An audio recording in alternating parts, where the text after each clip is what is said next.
Okay, so that's the song that we were singing at my house last night because my dad used to sing it to us, and so it popped into my head. So when I was talking about I should play you a song at the end of the last lecture, I thought you should have that song. My kids have now been singing it for like 12 hours straight, which I find to be glorious. Anyway, we're going to start here with women in science. And really the important thing to note about women in science, one, you need to know the women, you need to know their names, you need to know where they're from. The other long-term 17th century women in science is, one, they weren't formally trained. I mean, poor Winckelmann there, her husband, he died and she wanted his job and they still wouldn't give it to her, even though she was the one that is really thought to have done all of her husband's research and just published all his work through his name because he was a man. Anyway, so if you wanted an education and you were a woman, you wanted some scientific knowledge, it had to be done by your brother, your uncle, your father, your husband, but some sort of male family member. The other piece of the women in science that is really important is that women took a step backwards. And why is that not there? Anyway, women took a step backwards, that when guys like Vesalius and Harvey opened people up, they discovered and did dissection, that women had smaller skulls, which obviously meant they were not as smart, and wider pelvises, which obviously meant their only purpose was bearing children, and so science proved to set women back, saying that because their skulls were smaller and their pelvises were bigger, that their primary focus should be bearing and raising children. So women, the three women that we learned about, Cavendish, Merriman, and Winckelmann, were important in that they maybe succeeded in learning science despite of society, in spite is the word I was looking for, of society. But overall, women took a step backwards during the 17th century in terms of progress and being viewed as equals to men, because science proved, according to their calculations, that women were not as capable as men. All right, so next, in no easy transition, this idea of scientific societies, it was just a group informal meeting, or it turned into formal meetings between scientists. And the English Royal Society and the French Royal Academy were your two important scientific societies, and they were just as different in terms of how they ran and what they did as England and France were at the time. If you know, England is constitutionalism. There's a lot more openness and sharing of power, unlike French absolutism, which is Louis XIV, right, officially in 1666, which is Louis XIV who has control over all aspects of society. So if we take a look at the differences, really the differences is two things. One, that the English Royal Society operated fairly independent of the government. There was very little government encouragement or sanctions or things that were restrictions that were placed on the English scientists. On the flip side, in France, it was state-controlled. The members of the Royal Academy were paid, and all of their work was sanctioned and censored by Louis XIV and the government. So government control, one of the key differences. The other difference is what they published. In England, they published more scholarly journals. And so think like medical journals that are published maybe once a quarter. And say hi to Hunter, everyone. Okay, so I have no idea where I was because it's now 20 minutes later, and Hunter and I just solved the whole entire world's problems. So now that that is done, I think I was talking about the scholarly journals, that England publishes journals that are put out quarterly, and the French Royal Academy was more weekly publications aimed at more of the masses, while the English Royal Society was much more aimed at scientific types. I was not reading those English Royal Society scholarly journals that were put out.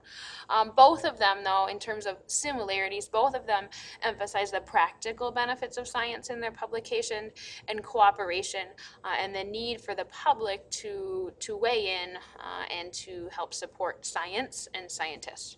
All right, so scientific societies important and instrumental in popularizing science and making it not just a renaissance that happened to 5% of the population, but really something that affected all people and changed the lives of all people in Europe.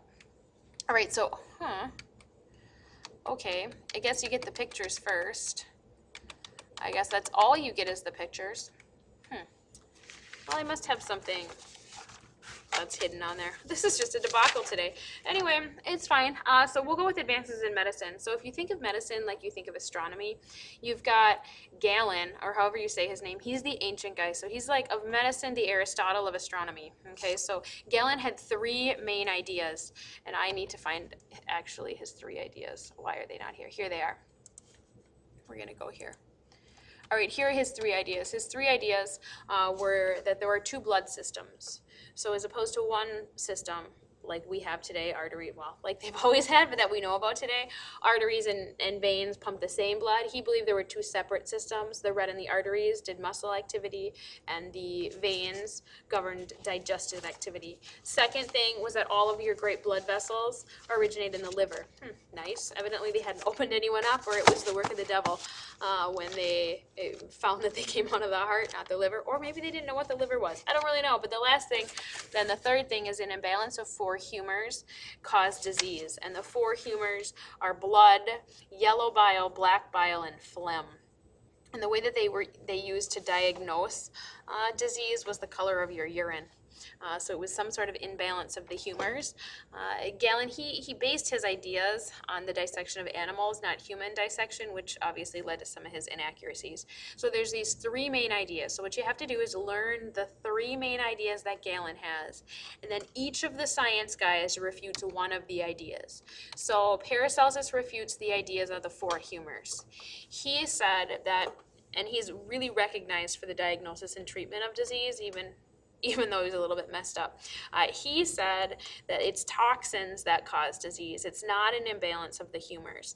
However, he is nicknamed the homicide physician because he believed that like cures like, so that he used the right amount of a toxic substance would cure the disease. So his favorite was mercury. He thought if you give people just this right amount of mercury, that your disease would be cured. His problem was he never knew what the right amount was, and maybe he didn't have the right toxin, because his nickname, the homicide physician, is because he killed so many people by giving them mercury. So Paracelsus is responsible, and he's a chemist really, is responsible for rejecting the humor idea.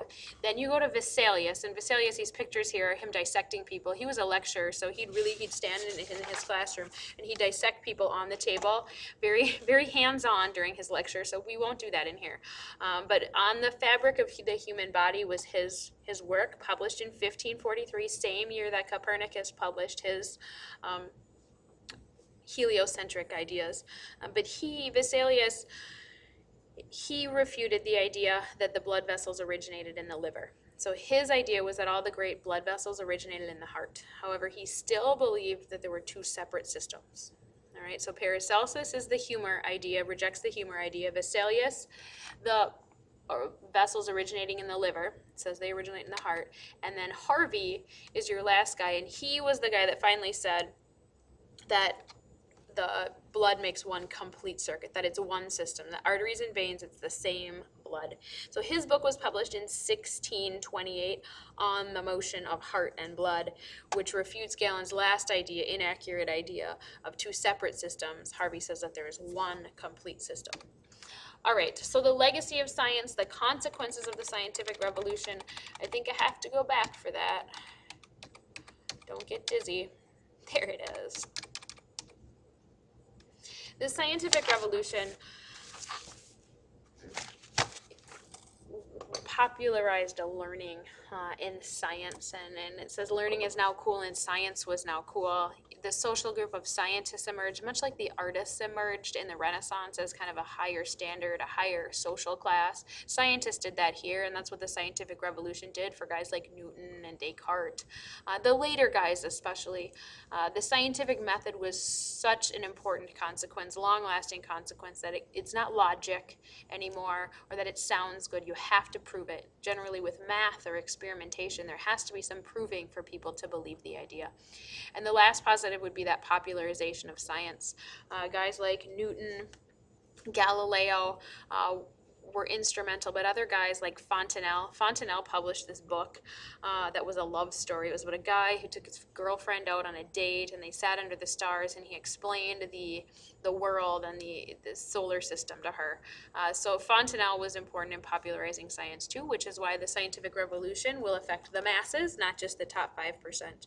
Negatives is really religion. Religion took a hit because of science, and we haven't talked about that, or I didn't talk about that. But religion, there's a loss and a great decline of that traditional faith, especially among the scientific community and some of the learning communities. And this idea of skepticism comes about, and skepticism is just what it is. It's just an official thing here in the 17th century. People were skeptical. They were skeptical of religion. They were skeptical of the church and the truths that they had been promoting because, frankly, the scientists had proved them wrong. Bayle and Fontenelle were your key skeptics. Bayle, as it says here, pushed for religious toleration and for the scrutiny of science applied to religion. He wanted to apply some of those scientific method really to religion and to the teachings of the Bible. Fontenelle believed that the churches were standing in the way of progress, and so he was really outspoken as an enemy of the church, not because of what they believed and what they stood for, but he said they were holding people back, they were holding science back, and so he was a skeptic. Now there were two guys, Spinoza and Pascal. Make sure you look up those guys. Spinoza, he believed that God wasn't simply the creator of the universe, he was the universe. So he argued for religion. He said religion and science can stay together. It doesn't have to be one or the other, as most of the scientists argued. He said you can't separate God as the creator of the universe from the universe. The other guy was Pascal. He was a French scientist. He also sought to keep religion and science united. He said that the Christianity is not contrary to religion, that there is a place for both, that religious faith just occupied a higher sphere. So Spinoza and Pascal were key. Make sure you read and look them up. They were key to trying to keep the church relevant, and the church and science could exist together. Other guys, Bayle, Fontenelle, they were completely anti-church, as guys like Descartes were as well. All right, so that's it. If you have questions, make sure you email me, but that should be most of what's in Chapter 16. Go over those review sheets, all of those IDs, test tomorrow, 32 multiple choice questions. Have a good one.